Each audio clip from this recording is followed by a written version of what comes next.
Do you know Charlie Javice? Because you should. After all, she scammed JP Morgan for $175 million. But how did she do it, and will she get away with it? That's exactly what we'll tell you in this video, so watch it until the end and learn all about Charlie Javice, one of the smartest scammers in the world.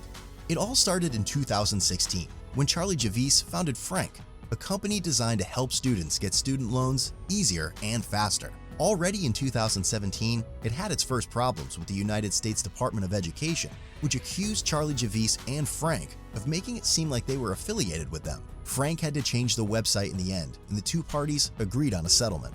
Then in 2018, she was sued by Frank co-founder Adi Amzi for wage theft and was eventually sentenced to pay him over $30,000.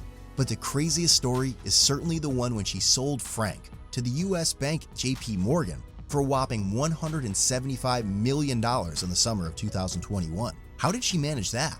With a fair amount of lies, because the business model, including an AI tool that simplifies student loan applications, seemed promising and seemed like a great innovation for the US student loan market, which is worth billions. Charlie Javice sold the lie splendidly, so much that even JP Morgan executives believed it. They certainly had something to do with the fact that Charlie Javice was on the 2019 Forbes 30 Under 30 list, among others, and all in all had a great reputation in the business world.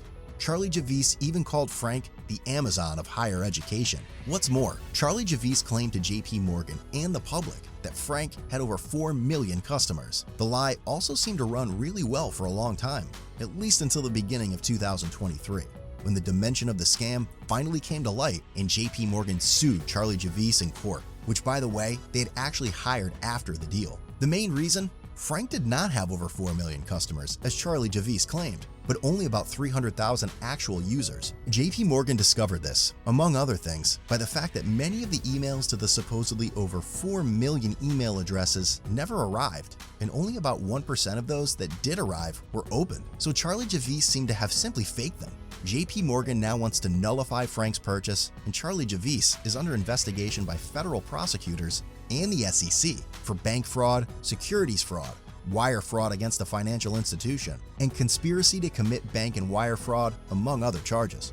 Meanwhile, she was arrested, but was then set free again on a $2 million bond, with the condition that she cannot leave the United States. By the way, Charlie Javice transferred about $30 million of her own money from her accounts at JP Morgan to other American banks after she got the boot from JP Morgan. In this regard, JP Morgan accused her of trying to hide the funds, but these funds have now been frozen by the authorities until her case is finally resolved. And it definitely will be, so we will certainly know everything about the verdict in this case in the future.